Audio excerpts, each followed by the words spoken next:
이렇게 시작을 하죠. 이스라엘 자손이 애굽 땅에서 나온 지 480년이요. 솔로몬이 이스라엘 왕이 된 지 4년 15월 곧 둘째 달에 솔로몬이 여호와를 위하여 성전 건축하기를 시작하였더라. 이 말을 이스라엘 선민의 역사의 위대한 역사, 그리고 위대한 한 장을 여는 그런 축복의 장면이라고 말할 수가 있습니다. 솔로몬이 여호와를 위하여 성전 건축하기를 시작하였더라. 이스라엘 역사 가운데 새로운 국면을 맞이하는 중요한 시점이 바로 그렇습니다. 모세 때는 광야교회 시대였습니다. 광야교회 시대는 이 성막을 중심으로 역사를 이루어 나갔습니다. 그 성막 위에 구름 기둥과 불 기둥이 나타남으로 하나님의 임재를 알려주셨습니다. 그 성막에 구름이 덮일 때 여호와의 영광이 충만함을 볼 수 있었습니다. 낮에는 여호와의 구름이 성막 위에 있고 밤에는 그 불이 그 구름 가운데 있음을 이스라엘 온 족속이 그 모든 행하는 길에서 친히 보았다라고 성경은 말하고 있죠. 광야교회였던 성막은 바로 이스라엘 가운데 친히 나타나시는 하나님의 임재의 상징이었습니다. 여호와 시대를 지나 사사 시대에는 실로라고 하는 곳에 회막을 중심으로 이스라엘 백성들이 살았습니다. 그러나 블레셋과 전쟁에서 이 회막도 완전히 회파되어지고 법궤도 빼앗기고 맙니다. 그 후부터는 이스라엘 백성들에게는 종교적 중심지 역할을 할 만한 장소가 없었습니다. 사울이 왕이 되었지만 그는 하나님을 찾지도 않았고 하나님께 관심도 없었습니다. 다윗은 왕이 되자 드디어 하나님을 찾게 되고 제일 먼저 하나님의 법궤를 예루살렘으로 모셔오게 됩니다. 그리고 그 하나님 법궤를 예루살렘의 임시로 만든 장막 안에 두게 됩니다. 그런데 다윗은 그 장막을 볼 때마다 늘 마음이 불편했습니다. 나는 이렇게 화려한 궁궐에서 살고 있는데 하나님의 궤는 초라한 장막이 있는 것을 보고 마음이 불편했습니다. 그래서 마음에 하나님 전을 건축하기로 마음을 먹고 나단 선자에게 말을 하죠. 하나님이 이 마음을 너무너무 기뻐하셨습니다. 그러나 다윗은 전쟁 중에 너무 많은 피를 흘렸기 때문에 하나님의 집을 지을 수 없다라고 말씀하시고 너의 아들 솔로몬은 시대의 일을 이루어 주겠다라고 약속을 하십니다. 다윗은 그 약속이라도 너무너무 감사했어요. 그래서 자신과 그의 참모들과 온 나라 백성들이 솔로몬 시대에 이룩될 하나님의 새 성전을 위하여 만반의 준비를 다하고 다윗은 죽습니다. 오늘 주어진 본문은 이러한 역사적 배경을 갖고 말씀하시는 부분이죠. 이스라엘의 위대한 역사, 새 역사의 장을 알려주는 본문이기도 합니다. 그래서 오늘 설교 제목을 하나님을 위하여 위대한 일을 시작하라는 제목으로 말씀을 나누려고 합니다. 다시 한번 1절 2절 말씀을 같이 한번 읽어볼까요?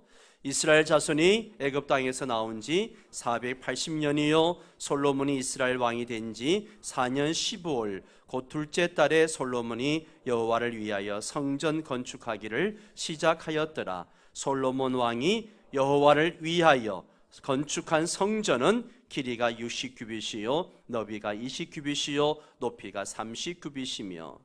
자, 여기에 두 번 반복해서 나오는 문장이 있죠. 뭐죠? 여호와를 위하여, 여호와를 위하여. 솔로몬이 하나님의 성전을 건축하는 이유가 뭡니까? 여호와를 위하여. 자기의 이름을 알리고 업적을 남기고 능력을 과시하고 그러기 위해서가 아닙니다. 솔로몬은 오직 하나님의 영광을 위하여, 여호와를 위하여 성전을 건축했습니다. 그러니까 솔로몬이 지혜로운 게 뭐냐 하면 솔로몬은 무엇을 하든지 그 삶의 목적과 목표가 분명했다는 거죠. 솔로몬이 그토록 복을 많이 받은 것도 여호와를 위하여 기도했고, 여호와를 위하여 성전을 건축했고, 여호와를 위하여 전쟁을 했고, 여호와를 위하여 살았기 때문에 그에게 하나님 복을 주신 거죠. 오직 여호와를 위하여. 여러분, 우리도 마찬가지입니다. 우리가 무엇을 하든지, 너희가 먹든지 마시든지 무엇을 하든지 다 주의 영광을 위하여, 주를 위해 할 수 있어야 합니다. 여러분, 우리가 기도해야 하는 이유가 뭡니까? 주의 영광을 위하여, 주를 위하여. 우리가 열심히 일해야 할 이유가 뭡니까? 주를 위하여. 우리가 열심히 살아가는 이유가 뭡니까? 세 번째면 답이 그렇게 나와야지. 우리가 열심히 일해야 될, 살아가는 이유가 뭡니까? 우리가 열심히 돈을 벌어야 될 이유가 뭡니까? 우리가 자녀들을 잘 키워서 양육해야 될 이유가 뭡니까? 우리가 열심히 전도해야 될 이유가 뭡니까? 우리가 전도해서 우리 교회가 부흥해야 될 이유가 무엇입니까? 여러분, 우리가 비전센터를 놓고 기도하고 있는데 왜 비전센터를 건축해야 됩니까? 주를 위하여. 다른 이유가 없습니다. 모든 게 주를 위하여, 주를 위하여. 여러분, 오늘 우리의 삶의 모든 이유가, 삶의 모든 목표가 오직 주를 위하여입니다. 오늘 우리가 하나님을 위하여 살 때에 하나님께서 우리 삶을 책임져 주시고 크게 축복해 주실 줄 믿습니다. 7절 말씀을 같이 읽습니다. 이 성전을 건축할 때에 돌을 긋드는 곳에서 다듬고 가져다가 건축하였으므로,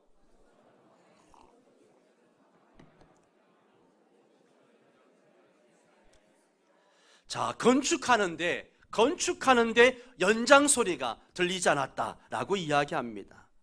이것은요, 하나님이 단을 쌓을 때에 뭐라 말씀하셨는가 하면 철제 도구를 쓰지 말라는 그 명령을 하셨습니다. 하나님 앞에 단을 쌓을 때에 철제 도구를 쓰지 말아라. 그 명령을 지키기 위해서 돌을 성전에서 가져와서 다듬는 것이 아니라 돌을 뜨는 곳에서 다듬은 후에 운반해서 성전을 건축해라, 이런 이야기입니다. 여러분, 이게 얼마나 복잡한 작업이고 힘든 작업인지 몰라요. 그냥 돌을 가져와 가지고 그냥 그 성전 지을 곳에서 다듬고 잘 다듬어서 지으면 빨리 할 수 있고 얼마나 좋습니까? 그러나 그 돌이 있는 그 현장에서 다듬어 가지고 운반하려면 돌이 깨질까봐 또 조심해야 되고 운반하는 것도 얼마나 힘듭니까? 그런데 솔로몬은 그 말씀대로 순종했습니다. 여기서 우리가 깨닫는 게 있습니다. 첫째는요, 철 연장 소리가 들리지 않았다는 것은 성전에는 서로 잡음이 없어야 한다는 것이죠. 성전을 지을 때도 하나님이 계심으로 소음이 나지 않게 했습니다. 성전을 거룩하게 지었습니다. 성전에는 기도하는 소리, 말씀 소리만 나야 합니다. 인간의 자신을 자랑하는 소리를 나지 않게 해야 합니다. 혈기 부리는 소리 나지 않아야 합니다. 성전 안에는 사람의 소리가 아니라 하나님의 소리만 있어야 합니다. 성전 안에는 결코 어느 한 사람의 소리가 너무 커서 하나님의 소리가 들리지 않게 된다면 그것은 성전이 성전일 수가 없는 거죠. 교회는 목사의 목소리가 커도 안 되고요, 장로님의 목소리가 커도 안 되고요, 계층 멤버의 목소리가 커도 안 되고요, 힘 있는 사람의 목소리가 커도 안 됩니다. 특별히 자기 감정을 조절하지 못한 상태에서 목소리를 높이는 것은 하나님이 원하시는 것이 아닙니다. 교회는 절대 시끄러우면 안 됩니다.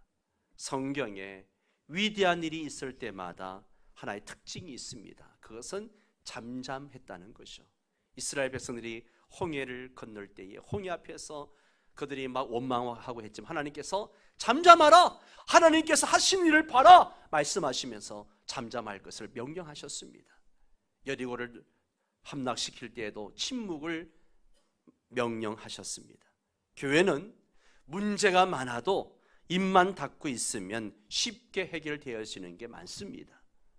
그런데 문제를 해결한다고 목소리를 높이면 문제가 더 복잡해집니다.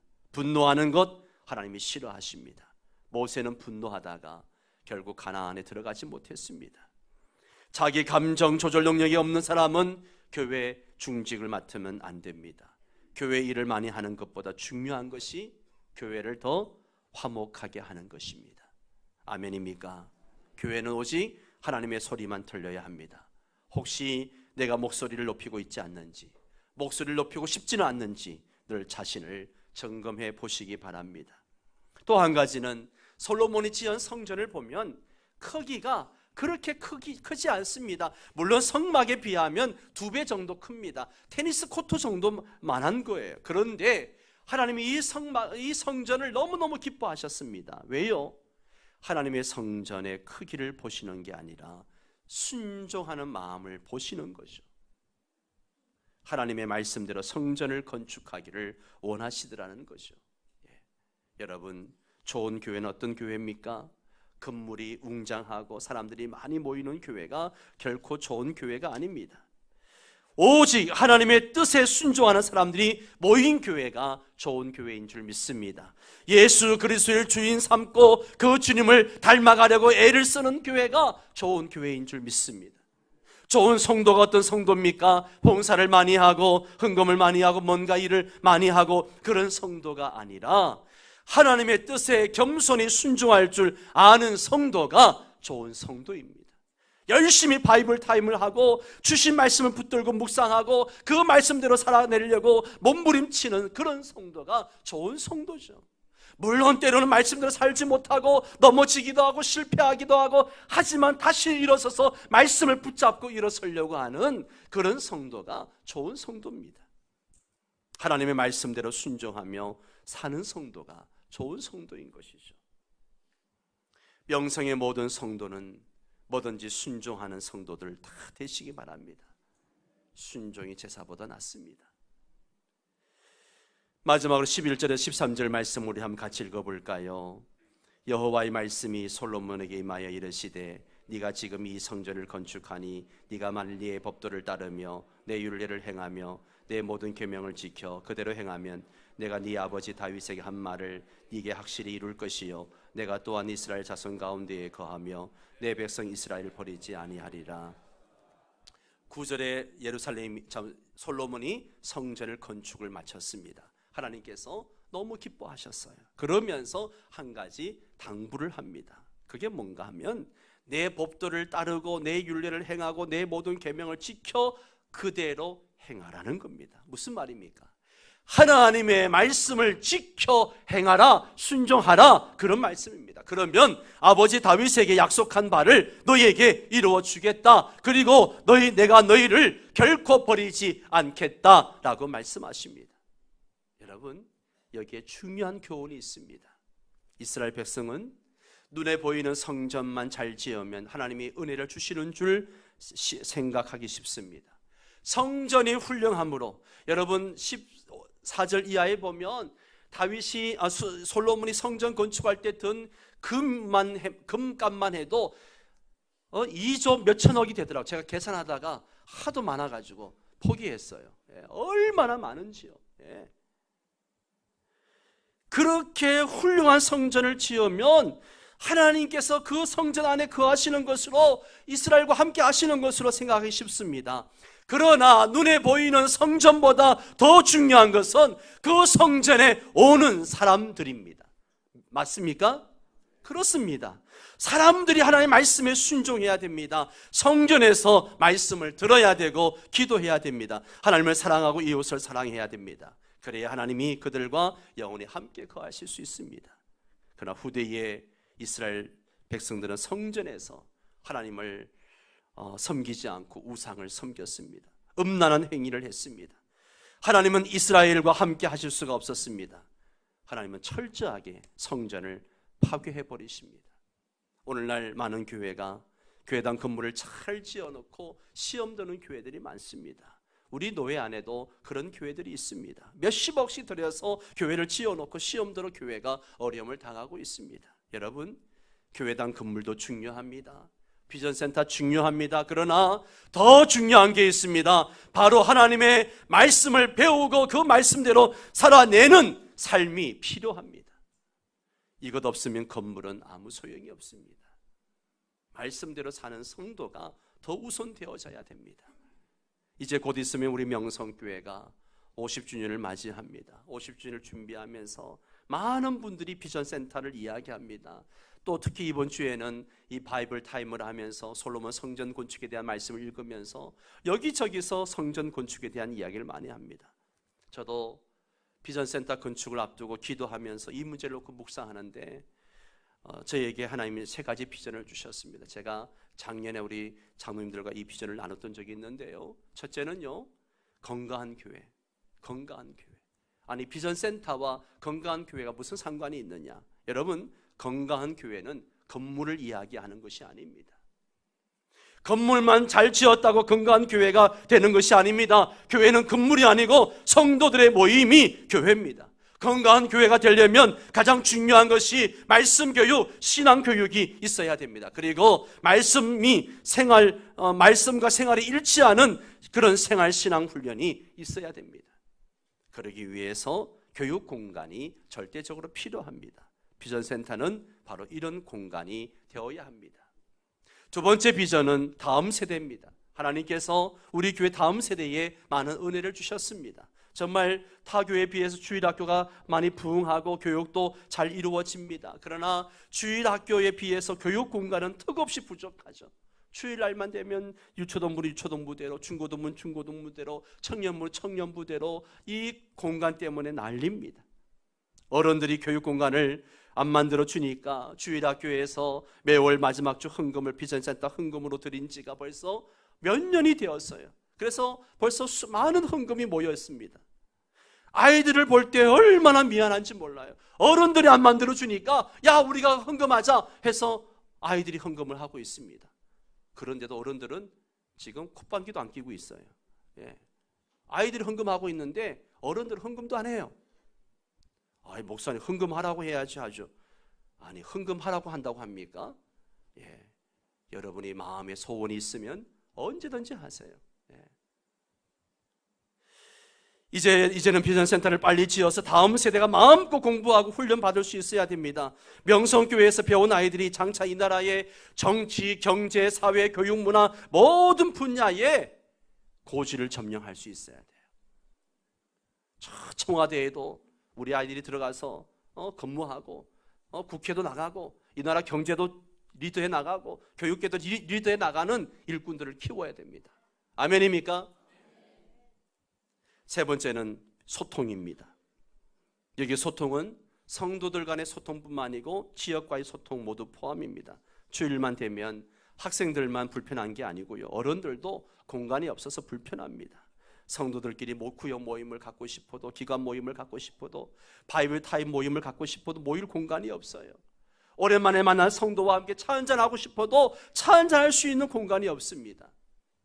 비전센터는 바로 이러한 성도들의 교제와 소통이 이루어지는 장이 되어야 합니다. 그뿐만 아니라 비전센터는 지역 주민들과 소통하는 공간이 되어야 합니다. 저는 항상 지역 주민들을 향해서 교회를 오픈해야 된다고 생각합니다. 그래서 이단 모임이 아니고 또 세상적인 모임만 아니면 어느 누구든지 교회를 빌려주려고 합니다. 와서 모임 갖게 하고 기도하게 하고 예배하게 하려고 합니다. 예. 비전센터가 건립되어지면요, 지역 주민들이 자연스럽게 교회로 와서 모임을 갖고 그리고 그들이 자연스럽게 전도되어질 수 있도록 해야 합니다. 현재 우리 교회는 포화 상태입니다. 비전센터가 반드시 필요합니다. 힘을 모아 위대한 역사를 이루어 나가야 합니다. 이 위대한 역사를 왜 이루어야 됩니까? 주님을 위해서입니다. 우리가 건강한 교회가 되어야 할 이유도 주를 위해서고, 다음 세대도 주를 위해서고, 소통도 주를 위해서입니다. 그 이상도 그 이하도 아닙니다. 솔로몬은 성전을 건축했지만 하나님 말씀대로 살지 못했습니다. 아무리 화려한 성전을 지어도 하나님 말씀대로 살지 못하면 그 성전은 아무 의미가 없습니다. 하나님을 위한 위대한 일은 성전 건축만이 아니라 백성들에게 하나님의 말씀을 가르쳐 말씀대로 순종하며 살게 해야 됩니다. 오늘 우리가 하나님을 위하여 위대한 일을 할 수 있기를 축원합니다. 비전센터가 그 중에 하나일 것입니다. 이 일은 반드시 이루어야 합니다. 더 이상 미루어서는 안 됩니다. 그리고 또 하나 잊지 말아야 할 것이 있습니다. 그 비전센터에서 무엇을 할 것인가 라고 하는 거죠. 건물을 자랑하는 것이 아니라 그 속에서 이루어질 하나님의 위대한 일을 생각해야 됩니다. 사람을 키우고 양육하고 훈련하고 말씀대로 살아가는 공동체가 되도록 해야 합니다. 이게 하나님이 기뻐하시는 일인 줄 믿습니다. 우리 모두가 하나님을 위해서 위대한 역사를 이루어 나가는 성도 여러분 되시기를 주의 이름으로 축원합니다.